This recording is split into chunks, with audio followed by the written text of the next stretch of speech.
Welcome to Felony Miami, where we have real conversation with real people about the criminal justice system in the U.S. of A.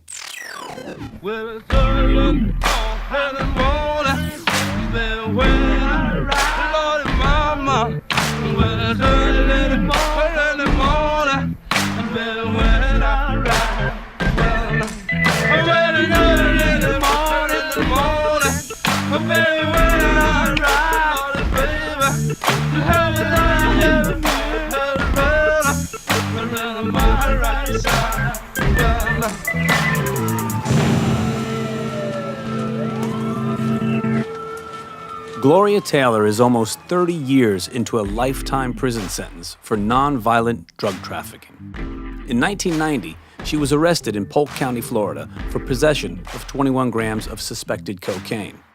After searching her home, police found 56 grams of crack cocaine and arrested her for trafficking. In court, the U.S. Assistant Attorney offered to drop certain charges against Gloria if she would agree to be sentenced as a habitual felony offender and avoid going to trial.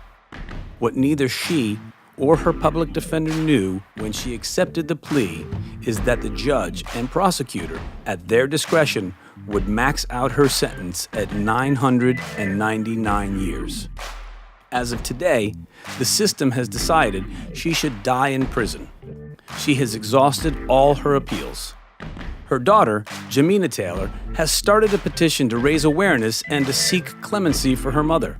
Today we speak to Jamina and her sister Keisha about what drug sentencing looks like from their perspective. Do you think Gloria Taylor should spend more than 30 years in prison for $5,000 worth of drugs? Does this help our communities? Are we just punishing people rather than rehabilitating them? And what is the right amount of time for the crime? Where there is injustice for one, there is injustice for all. Welcome to Felony Miami. Let's air it out.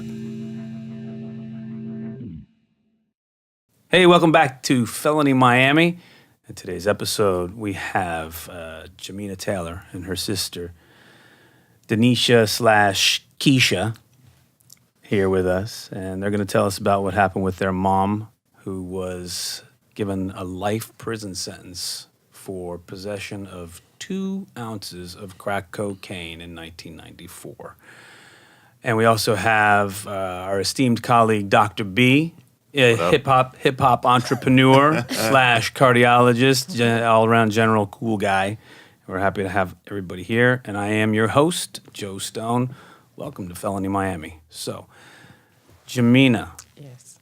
Tell me what happened with your mom. Well, my mom, correction on the date, you said 94, it happened in 1990. 90, okay. She was arrested and given a life sentence 28 years ago to date for trafficking cocaine. So let me ask you a question. Your mom, she was just like on the streets. She just got arrested. What happened? How did she get busted with this cocaine? Where were you? Where was your sister? Where was the rest of the family? What was going on?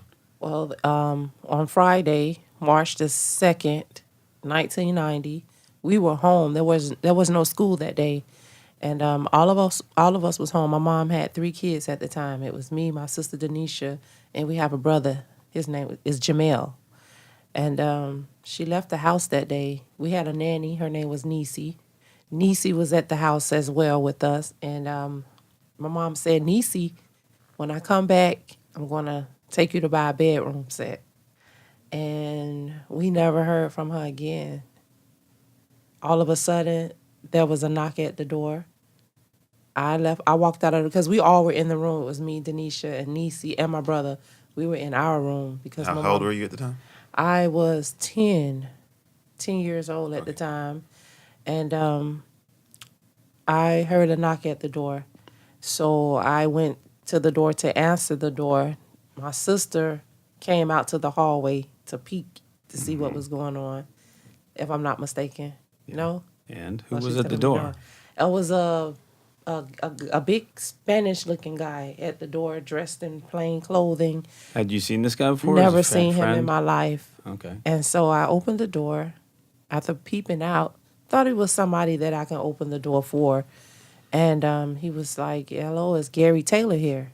And I was like, no, he's not here. As soon as I said, no, he is not here, a whole bunch of guys in black clothing, masks, started running to the door. So immediately my first instinct was to slam the door because I thought opposite. I didn't think that was the police because no one ever identified themselves as the police.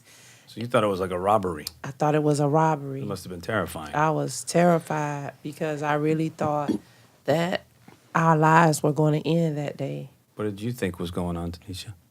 Oh, my goodness. How I recall it is me and my sister, we were all in the room with the nanny, and I left out of the room to go into the kitchen to get something to drink. And as I got in the middle of the hallway, I stopped. And I don't know, I guess you can call it my intuition. I stopped as a kid, 9 years old, and I was like, my mom in jail at 9. And right after that happened, I heard a knock at the door, and my sister ran past me in the hallway. And she opened the door. So you had a feeling that your mom was in, just a feeling hit because you. we were in the room just now talking. I think we were playing cards or something, and we was like, what's taking her so long? Oh, to come back home. Uh-huh. Oh. And so when I ran out the room to go get something to drink, I just stopped. And my reaction as a kid, no one heard me because they was all in the room. I said, my mom in jail. Oh, my goodness. And that's when there was a knock. A knock on the door. And my sister ran past me to go open the door. Okay. So now, what was going through your mind when these men started rushing into your house? Well, first I ran. Yeah. I ran down the hall and went into my brother's room. So you closed the door. And Yeah, ran. I closed the door, and then I ran because I'm thinking, because I was always the different child. Okay. I was alert. I knew what was going on. Right. I was the one that was always peeping and learning and seeing. So I was kind of different. Okay. I was more alert. I had a lot more of my mom in me. So I closed the door, ran down the hall, but by the time I could get back to my room where they were at, they had done kicked in the door and was coming in with the assault rifles and the guns. And they grabbed me when I went in my brother's room. I was on the bed, and they put the guns to my face, and they said, don't move, just like that. Still haven't identified themselves as police. After they put the guns to my face, and that's when they was like, this the police, after, to calm me down, I guess, to say, Sure. hey, we the police. So Okay, so was your intuition right? Had your mom been arrested, was she in jail? Mm-hmm. So you were right. Your feeling was right. what we didn't know at that time. We didn't though. know at Oh, you that didn't time. know. No, we They didn't tell you, hey, your mom's in jail. No. We're here to take you No. kids into protective custody. No. No. And so did they have somebody from Family Services No. come? And, No. Oh, wow. Nobody from Family Services came. The entire time they were at our house, probably maybe 2 p.m. from that day all the way to midnight, 1 a.m. No one ever said, we got your mom, she's in custody, or anything like that. What were they doing in your house from 2 o'clock in the afternoon till midnight? Searching, just tearing up the whole house, searching the house, going through all kind of papers and things like that. So it was just crazy. That sounds terrifying. And so when did you get to see your mom? And you know what? different way. That's all right. We have somebody who's just got a new phone here, and That clearly was the alarm. not quite sure how to put it on silence. That's all right. So they were there all that day, right? And they were just going through her. They spent a lot of time in her bedroom, searching, just trying to grab and get anything. They was in the garage, went up in the attic, unplugging televisions, microwaves. They were making comments saying, oh, my wife is going to have a good time. Oh, they were taking things from your house. Of Yeah. course. This is going to my wife. Oh, wow.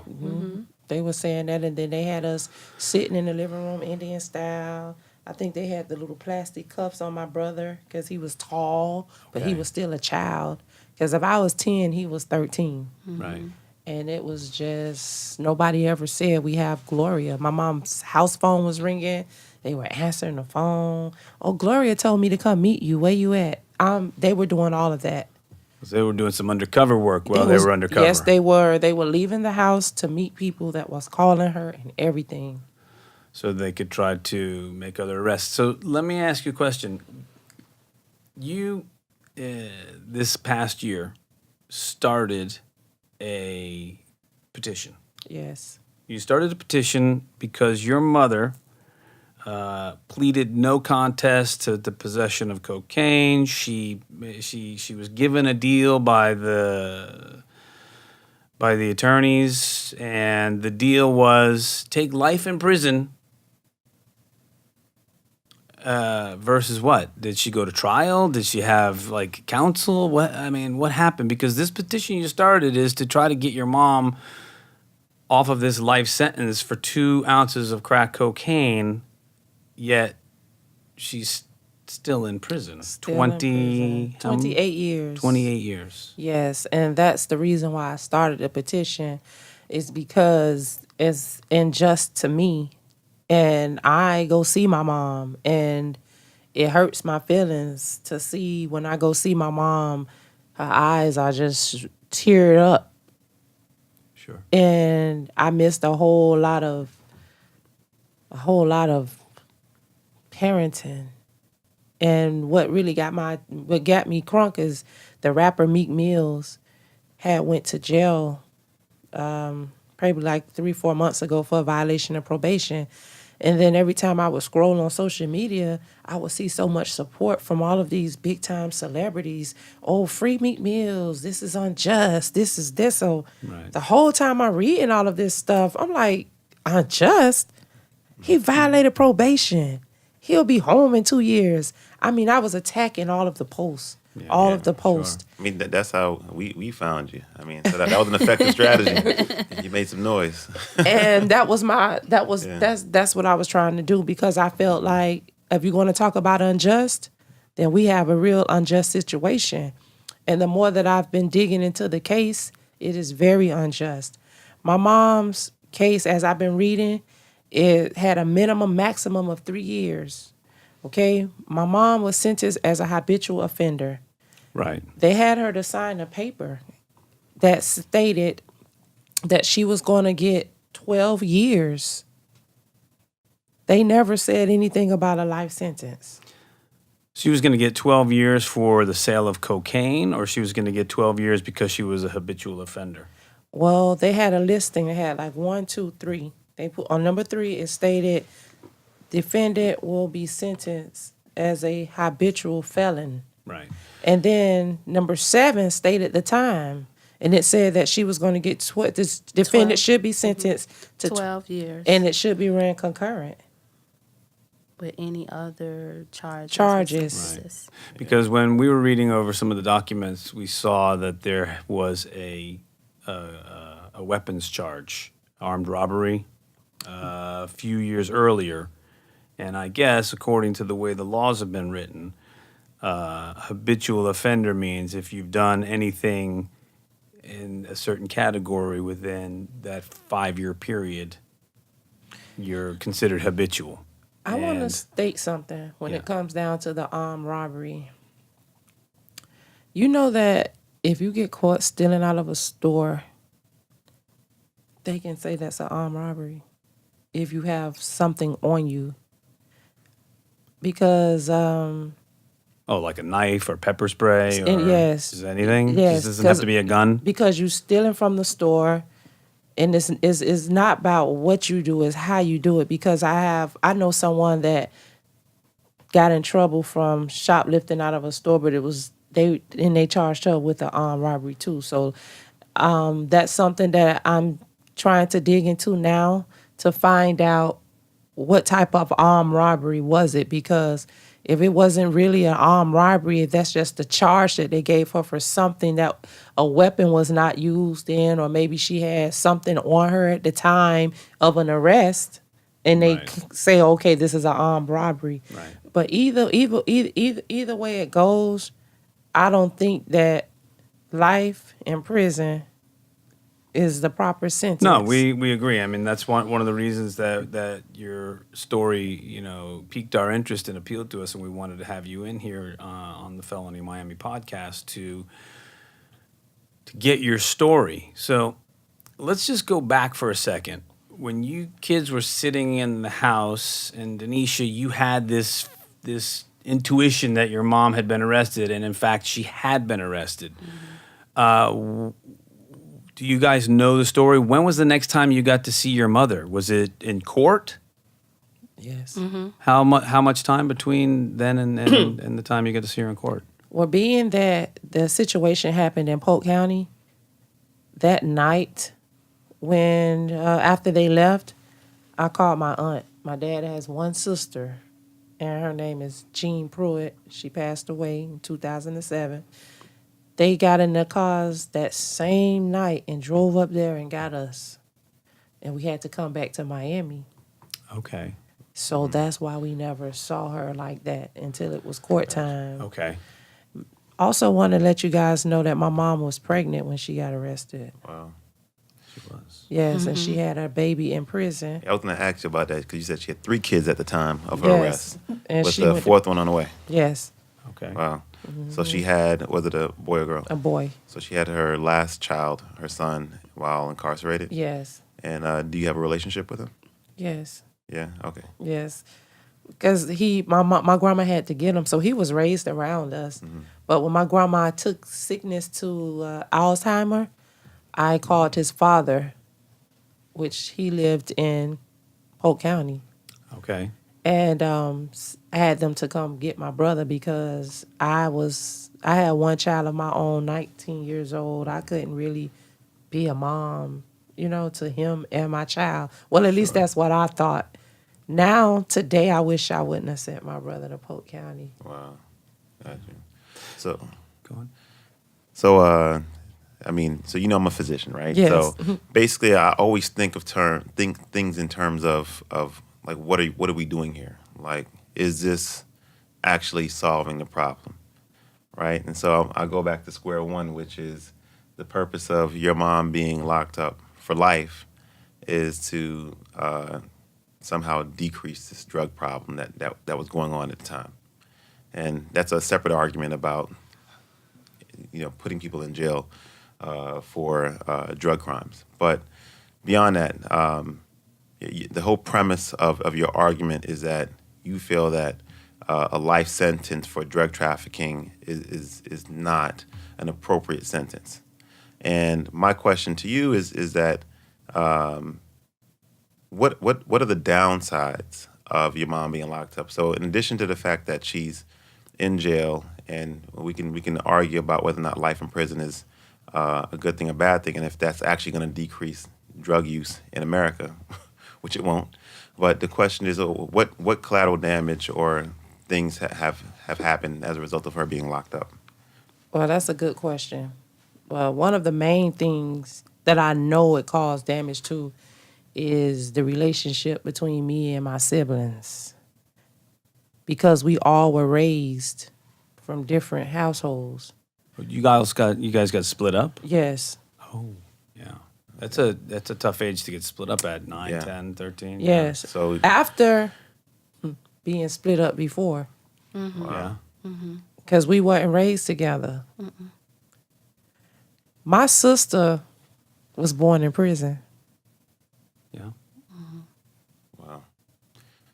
So your mom was in prison when she had you, and what do you mean split up before? So what happened? Because when Prior to because when my mom had me, I went to stay with my aunt because she went to prison shortly after. I was born in 79. She was born in 80. But she only served a couple of years because by the time I turned 6, I knew who she was. Wow. So let me ask you a question. Your mom went into court. I'm really curious, and I'm sure the listeners are curious about why she was given this deal and why she signed this deal. I mean, did she have like full due process? Did she go to trial? Did she go? What happened there? There was no trial. No, she didn't go to trial. There was no trial. She opted not to go to a trial. Did they? What happened? I don't think it got to the conversation of trial. Okay. Because now that I've been researching and reading, I really think she was misled. So And she took a plea deal. she thought it was a plea deal. Yeah. Okay. Which doesn't make a whole lot of sense that you would take the maximum plea deal. Right. Because on that paper it says 12 years. You get what I'm saying? On the paper it's telling you 12 years. So you thinking, okay, well, all I'm going to get is 12 years. Okay, I know I got to do something. So let me go ahead and it's better than 15, 20, or a life sentence. So she actually thought that she was getting 12 years because on the day of sentencing, Yeah. the judge gave her a life sentence. And as soon as he gave her that sentence, the public defender who was representing my mom stood up right in the middle of the court. All of this is on transcript. Oh my God, Your Honor. Had I known that my client was going to receive a life sentence, I would have never misled her. Oh, so her attorney misled her unknowingly? Was he duped by the prosecution? I believe so. Or did the judge just have within his power to make a decision to issue a life sentence? That as well. Which seems just incredibly Harsh. Very harsh. Yeah. Very harsh. Yeah, seems very, very harsh. Yeah, I mean, even, it's interesting because you say habitual offender, but, she only had this one incident, and I think it was 4 years earlier with the armed robbery. And then she had this 2 ounces of crack cocaine. You hear somebody say a drug trafficker, I don't know, the first thing that pops into my mind is Pablo Escobar, that's a trafficker. Right. Not somebody, trying to sell, look, it's wrong to sell crack cocaine. We all agree on that, right? Yes. But seems wrong to have that punishment line up with that particular crime. It just seems so. My question is this. You started this petition, which I assume is to gain some traction to eventually take this to the clemency board. Yes. And do you know the process? Do you have an idea of how that process works? I have no idea. I'm just taking the steps as they come to me. I've been on the phone back and forth with the clemency board several times.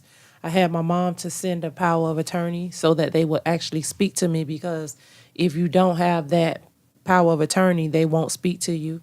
And my mom had actually put in for a clemency back in 2013, and it's just been sitting there, no type of movement or anything. It's just like, okay, we have millions of people before you, so you're to the side. Sure. Yeah, it's got to be tough to get in that line. Yes. I'm sure a lot of people are seeking clemency for whatever reasons. And are you getting any support with this from any outside organizations? Yes, Felony Miami. Oh, all right. There you go. And the people. I'm grateful that I was able to reach almost 4,000 signatures so far. I mean, the petition isn't really even 6 months old. So I'm grateful for that. It's just that I wish I had more power, more bigger fish that might know more about the justice system, or some type of attention from attorneys that would say, hey, you know what? I feel your pain. I'm here to help. Because I've actually reached out to different attorneys to find out the cost of an appeal. And every attorney has told me that there is nothing they can do. And the way that they have my mom sentenced, she's supposed to die in prison. That's heavy because, I guess also in Florida they don't do parole anymore, right? That's not a thing. Right. Which I didn't know about until just recently. and I guess the other way is the pardon or clemency. Right. That's the only way that she can come home is through a pardon or a clemency. And then it just makes me think about Griselda Blanco. Yeah. She came home, and that was a trafficker and a murderer. Right. Griselda Blanco from Cocaine Cowboys. Yes. Yes. Okay. And the way they have my mama sentenced, you would think she was one of them. Yeah. Yeah. Yeah, it seems that there's definitely been some injustice here, and I mean, my question, to the audience is, how do you guys feel about this? Is there anybody out there that has some experience with the clemency process in the state of Florida? Is there anybody out there that's an expert in this area that can come and give some advice to Jamina and her sister, and see if these things can be moved on? Look, bottom line is this: people don't get involved in these things until their life is affected by them, and sooner or later, if you're out there long enough, your life is going to get affected by the criminal justice system, whether it's with you, someone someone else's child, someone else's parent. And it's important for us, I think, at this time, there's so much bipartisan attention to the matter of how incredibly unjust this government was in the 80s and 90s and creating these maximum minimums. And, we intend to have future shows that focus on how that punishment has been doled out to people, because bottom line is we all live here, and it takes a lot of money and resources to keep people imprisoned. And does someone like your mom really need to be in prison the rest of her life? No, and it does take a lot of money. Her kids have to look out for her. It takes money. It is a strain on your life.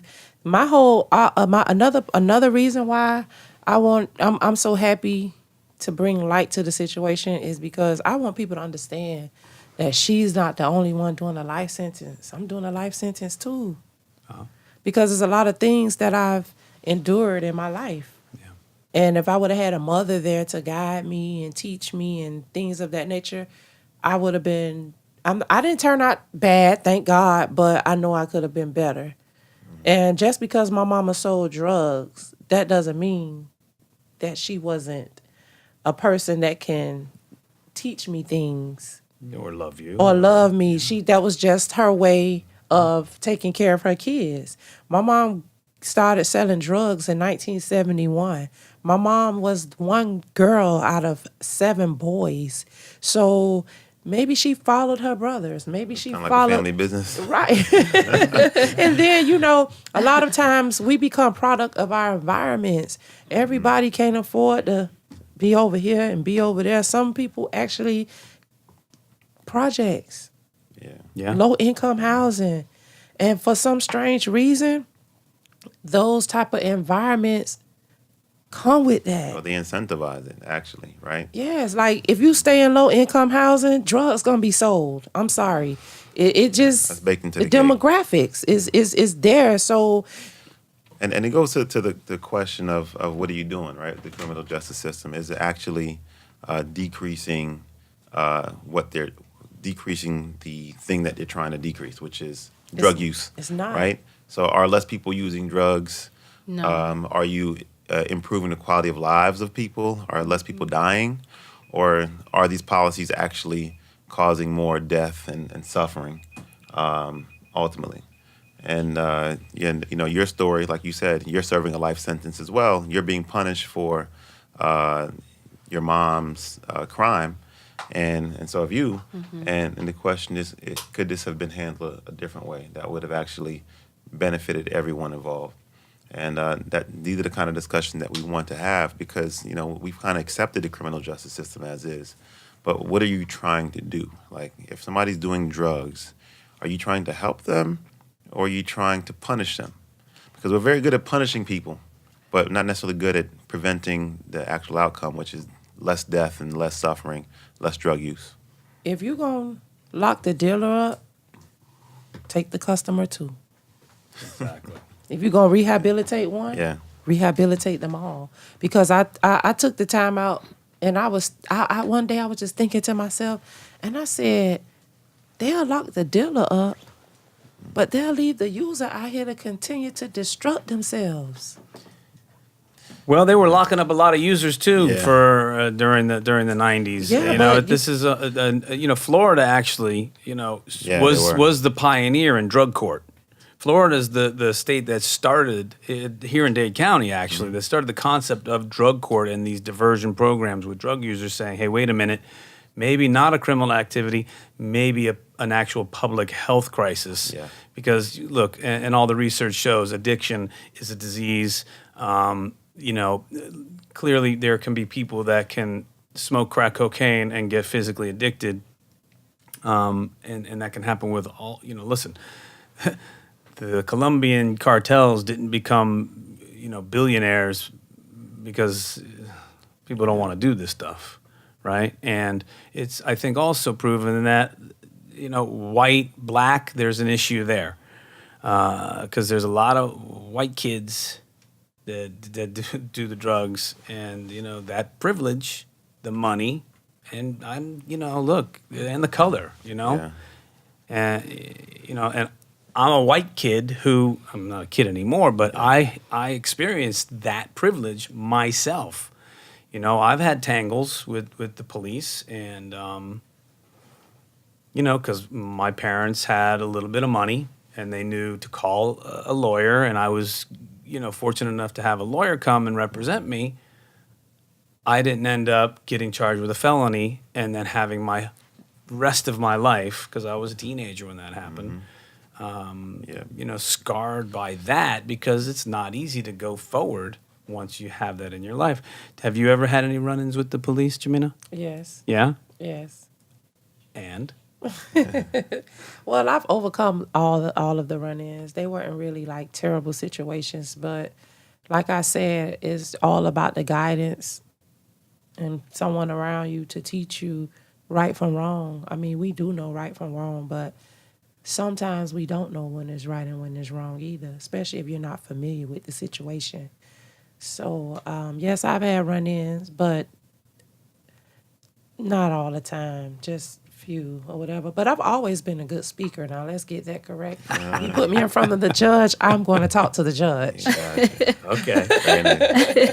I mean, and do you think that's what happened with your mom? She just was quiet. She stayed quiet, and she just, listened to what the public defender said. Oh, do this, do this. I mean, because it seems to me that that's happening a lot. I mean, and honestly, those stories that I've heard about people getting railroaded, it was one of the reasons that I started Felony Miami, and I reached out to Bernard and Jake Cattell and Aaron Fishbein and Steve Eisenberg, and I said, hey, I got this idea, and they all jumped on it right away, because you know what? And these are 4 different people from different backgrounds. They all have the same feeling that there's something not right going on in our system right now, and it needs to, we need to turn the volume up on this and talk about it and get it out there, and then hopefully we can affect some change with our listeners, and they hopefully can help you in your quest to see if Gloria can get out of prison one day. Yeah. And with that bit, back on what you said, what she probably just didn't say anything in the courtroom. I don't think that she just sat there and didn't say anything. Sometimes, as a black person, when what you say ain't gonna matter. Yeah. So I think that's what happened. She knew it don't matter. No matter what, it's them against me. So sometimes the situation would make you keep your mouth closed because I'm in a situation where I'm not gonna win anyway.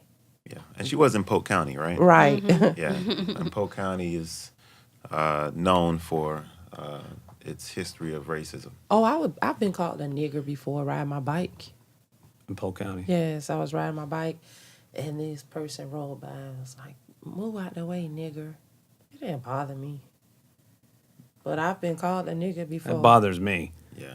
I mean, I mean, I hear brothers and sisters call each other that all the time, Yes. and I think that's like, that's a whole nother conversation because I think that's clearly a word that They don't that doesn't understand. belong. Yeah, that doesn't belong to white people I was- anymore. I was actually called a nigger last year in my neighborhood where I stay at. This guy rolled by, Spanish guy talking about nigger. I was like, child, you want to, you just don't know it. That's how I, brushed it off. Yeah. Yeah, still. I mean, and I agree. I mean, people would throw those darts at you, and it's up to you to let it sting or not. Exactly. And so, if you let that roll off your back, it says more about them than you, right? Exactly. And so I agree with that. But I just brought up Polk County because you were mentioning kind of the chips were stacked against her from the beginning, and then you put it in the context of a young black woman who's in this particular courtroom Versus at that time in history. It was just a very, very tough mountain to climb for her. very. Yeah. I have a question. Have you communicated at all with the lawyer that represented your mother in this case?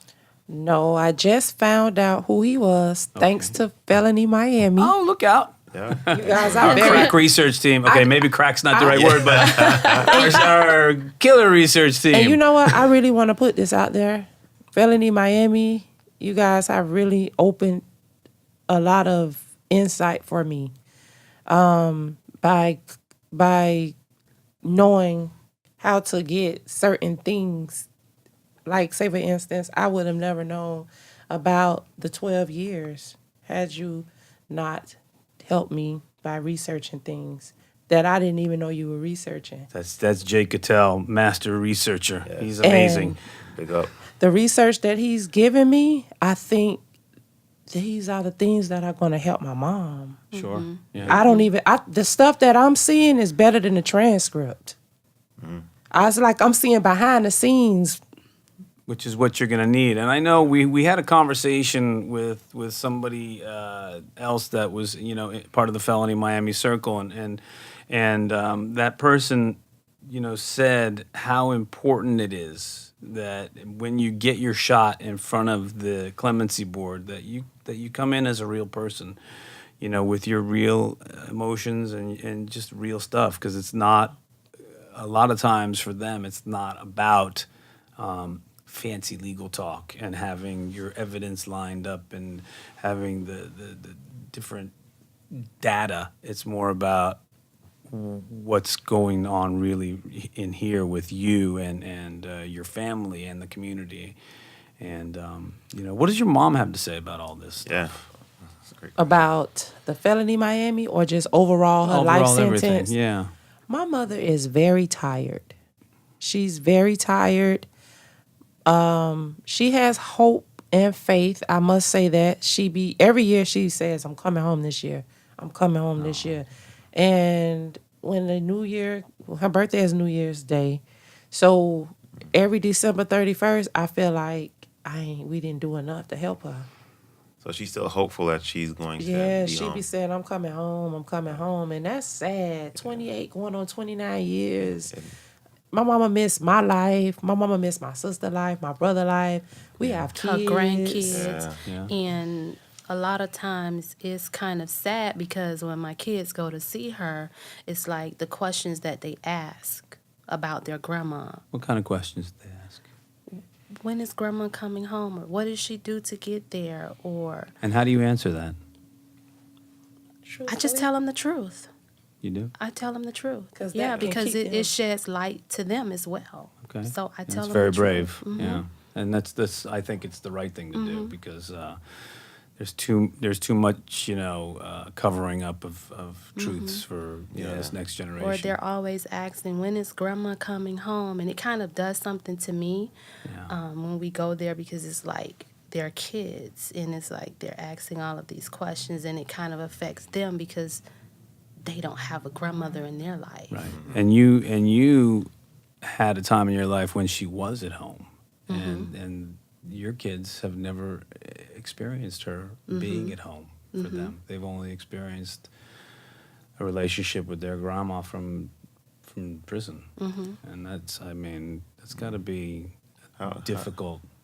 How has process. her incarceration affected your relationship with With her? Yeah. It haven't affected my relationship with her, being that I'm spiritual and I'm a woman of faith. So in my eyes, I just believe that, like my sister said, you're a product of your environment. My mom did what she had to do in order to try to take care of us. So you're never resentful of her Never. or angry with her about what Never. happened? Never. I was. You were at Never. one point? Yeah, my sister was, but Gotcha. I wasn't. I was because my mom. I'm like my mom.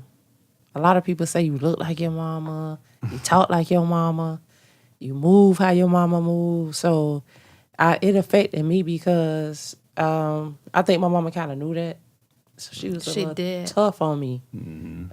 I was the one that got all the punishments. I used to feel like she didn't love me. She loved my sister and my brother more than me because they had the same father. So I always had my It own was father. never that. Right, but that's how I felt. know, that's you how get you what I'm felt. saying? Right. So I had a little thing against her. Like, I was just like, you know what? At the time, it was a point where I wasn't in her life. But my son taught me how to love my mom.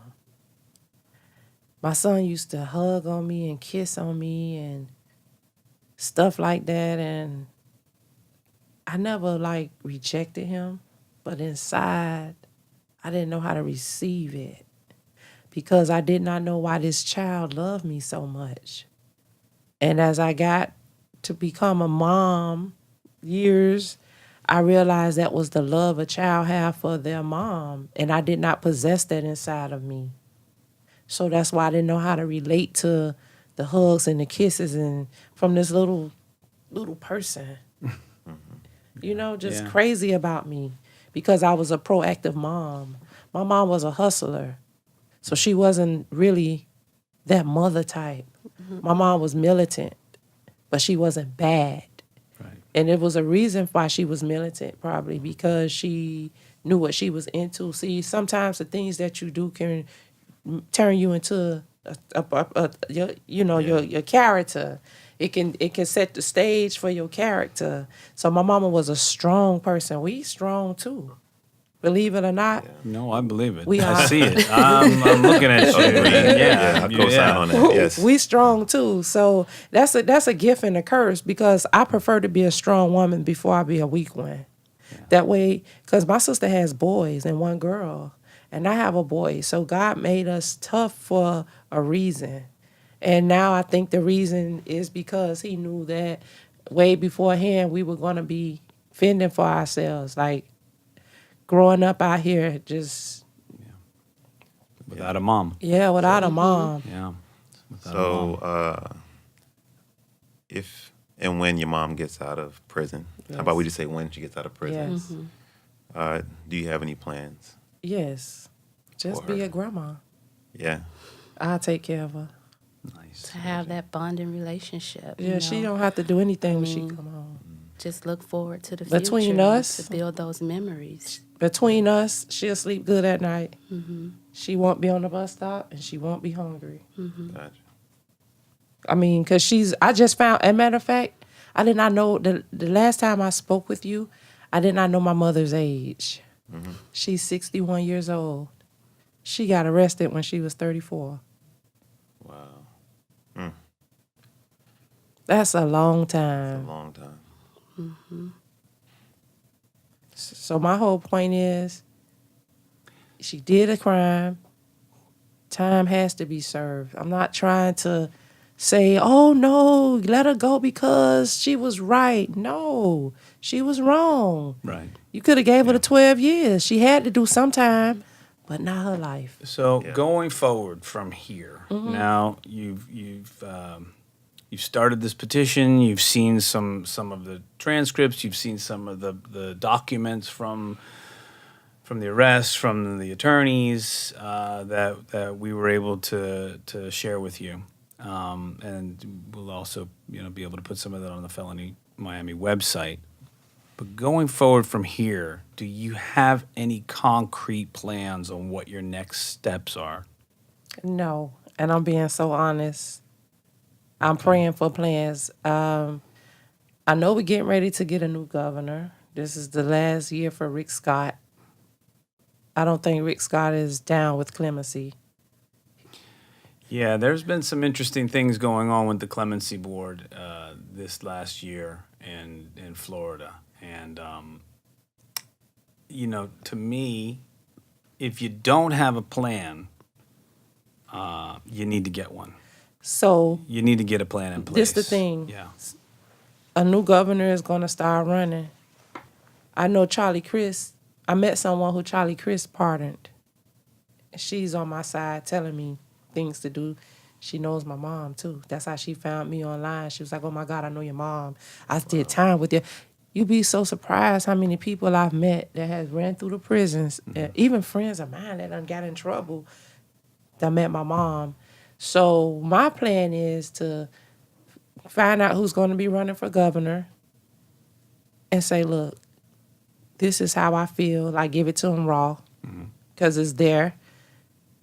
Even from a poem I wrote called What is a Mom? I just feel like if I read that to the parole board, my mom will come home. What is this? It's called What's a Mom? And what is it?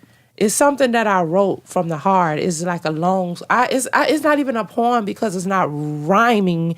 It's basically just feelings on a paper because, like I told you, what is a mom? Right. Yeah, I need to know what mom is. So I need to find out who's running so I can say, hey, I got 10,000 people that feel the same way I feel. Right. And I think, if your plan is to try to get in front of whoever the new governor is going to be, I think that's great. Mm-hmm. And I think on one level, it could be very difficult. I think on the other level, look, if you got in front of me and you showed me this and you brought this case to my attention and I was the governor, I would look at it and go, seems a bit harsh. Maybe we should grant a pardon. Okay, and I think anybody listening to this show that hears the story, has read the case, I know the team here at Felony Miami, we've all looked at the case and we all agree, yeah, it was wrong to sell crack cocaine. There should have been a punishment for that, Yes. And Even get caught. I agree. Right, even... Yeah, you break the law. Yeah, you serve the time. Even I Right. agree. Mm-hmm. And a lot of times people want to come home from prison. Like, I know the clemency board, they hear a lot of cases. You got some people that just want to get clemency to come back and be who they were before they got arrested. My mom doesn't want to be that girl anymore. Right, She's 61 years old. right. She just wants to go home and She's see her singing in grandkids. church at the prison. She's really she's not trying to do that. My mom just wants to come home and live the rest of her life because you don't know when your last day is. No, you don't. And that's a fear I have. I don't want the prison to call me and say, we found your mom in her cell and she didn't wake up today. I don't want that to happen. Yeah. It's painful. I walk around with so much pain because it's like events after events. My mom been in prison all my life. My son's father passed away when I was pregnant. It's just a lot of little different little things, And I really feel like if my mama come home, that'll change a lot between the relationship with her kids because we close, but we not close. We have our falling outs. It be times where I don't talk to my sister for months, and that's not right. And I wish we had a better bond. We try to have it. It's not like we enemies, but I really feel like the mom is the one that can bring all of that together. Yeah, usually it's the mother that's Because my mom making has everyone feel guilty. All right, what do you mean you're not coming for dinner? my mama has a son. We have an older brother. Yeah. I'm 30. I'll be 39. My brother is older than me. He ain't seen my mama since he was a teenager. He's been rejecting He her. have a lot of resentment. Yeah, He does. he probably has a lot of resentment. But I'm the one that was on the punishments and stuff like that. I feel like if anybody should resent, it should be me. And I wish God would just walk into his life, because that'll change my mom too, to see her on her first child. That's her firstborn. And that's supposed to be the man in her life. My mom doesn't have a man or anything like that. So if you was to be in her life, you would uplift her too. You know, so like I said, this situation caused a lot of damage internally, and the government, the state, the judge, they don't care about that. They just want justice, or how they feel like it should be distributed. And that is not only happening to my mom; that's happening to so many other people out here. Mm-hmm. Okay, look at the girl Casey, who killed her baby. Casey Anthony. Yeah. She killed her baby. You can't tell me she didn't do that. This girl ain't get a pinch on her wrist. White girl. Exactly. And guess what happened? I'm just saying. Yeah. It happened not too far from Polk Call it what it County. is, huh? Right. Yeah. Look at all the priests that rob little innocent children, boys. Nobody gets in trouble for that. So all I'm saying is, yes, it's a color thing, and it's just too much. Yeah. Yeah, and I think, one of the sad things about this particular case is that your mom never got the opportunity to have a trial, to be found fair guilty one. or innocent by Right. a jury of her peers, like the white girl that killed her baby, Right. Casey Anthony. The jury found her not guilty. Exactly. That's why she didn't get a pinch of Right. the wrist, because she went through the process Had and great legal representation. Well, of course, Right. That's and true, too. that's another part of the deal. And one of the biggest problems I see in this whole system is, and you see it happening now with other states, talking about removing bond for certain offenses, nonviolent offenses, or getting rid of the bond hearings, not having the bond, because that's a whole business in and of itself. Mm-hmm. And then these courts get overrun, and they can't even process and give somebody, due process and run somebody through the system the way it was originally intended to be run. But look, there is crime out there. Right. You don't believe it? Go walk down to your local courthouse and sit in the bond hearing room and listen. There are people that need to be in jail. Mm-hmm. But again, there are people who are getting railroaded by this system, and it doesn't just affect them, as we clearly have heard here today. It affects the children, it affects the grandchildren, and it affects the community as a whole, and it's unhealthy for the community as a whole. And the United States, unfortunately, is a country that imprisons a huge population. And you know what else it does too? It makes citizens become rebellious against law enforcement. How's your opinion about law enforcement? What was your first? Was this experience when these people broke into your house your first experience with police officers? No. No, you had experiences before that. Tell me. Well, we grew up around that type of stuff, and so So it was just a common occurrence, huh? yeah, Unfortunately. it was kind of common. Yeah, Yeah. So You what know- do you- And it did not make me dislike police officers. I don't hate them. but you saw a lot of police activity Yeah, coming up. coming up. Yeah, I mean, it seems like Bernard, you're in the hip hop world. It seems like is this something that hip hop is like rooted in and found in? Do you hear a lot of talk about? Yeah, the origins of hip hop. It started in the Bronx, and at that point in time, the Bronx was stricken with poverty.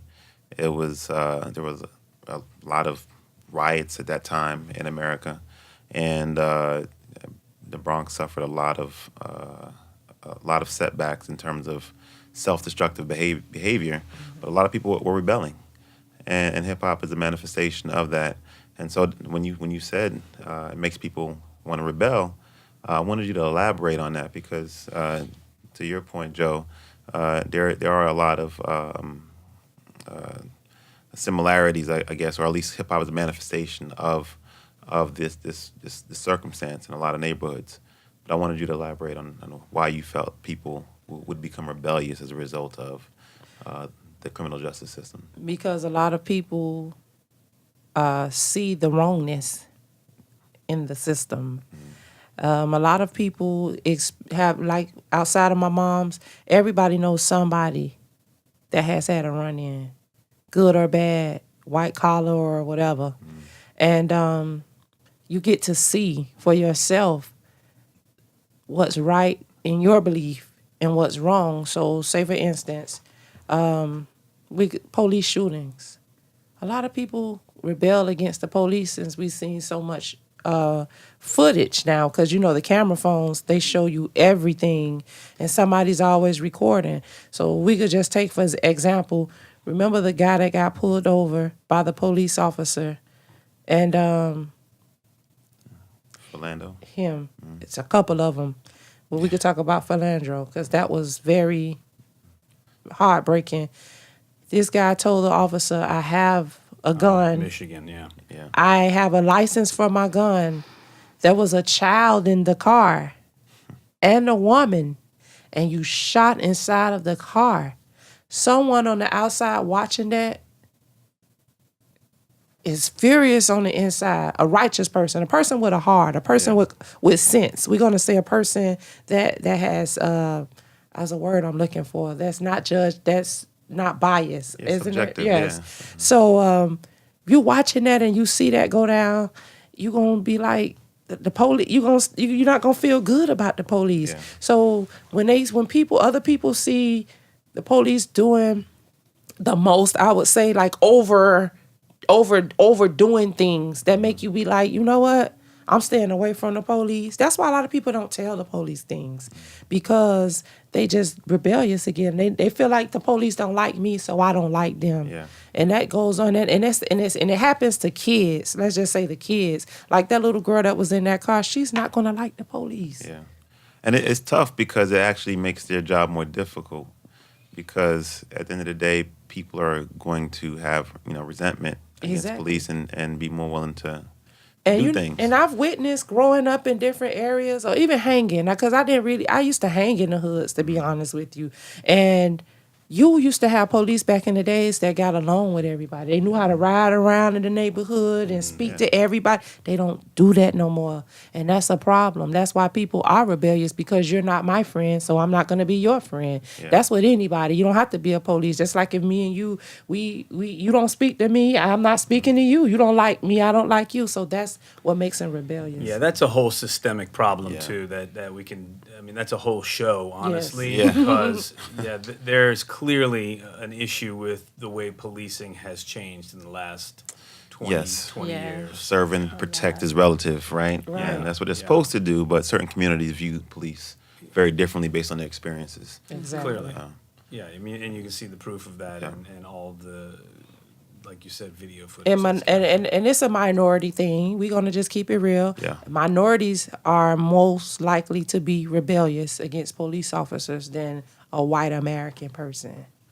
And when I say minorities, I'm talking about the black, the Spanish, not the majority. So, because those are the people that have more run-ins with the law and seem to be getting unfair treatment. Yeah. Yeah. Again, that's another discussion. Yeah, a whole nother discussion. But Another show.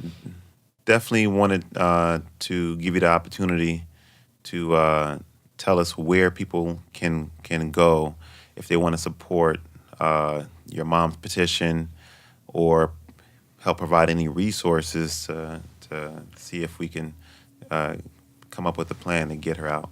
Okay, well, you can always reach out to the Felony Miami team, because they are on my team. I'm on their Definitely. team. You can go to their Instagram page. It is Felony Miami. I also have an Instagram page. It's The Real 15, which is spelled THEREEL 15. There is a link in my bio. All you have to do is click on the link. It will take you directly to the change.org petition that I have. Or you can go to change.org and type in mom sentenced to life 28 years ago, and it's going to pop up. I just need you guys to sign the petition. If you know anybody that's in high places that can help me, I'm open for it. I just want to get my mom home. I don't want my mom to pass away in prison. And like I said before, people, yes, she committed a crime. I'm not here trying to excuse her from the crime. She did have to do time, and I'm with that. Yes, you did something wrong, Mom. This is your punishment, but I don't think she should have to sacrifice her life for 28 grams of cocaine.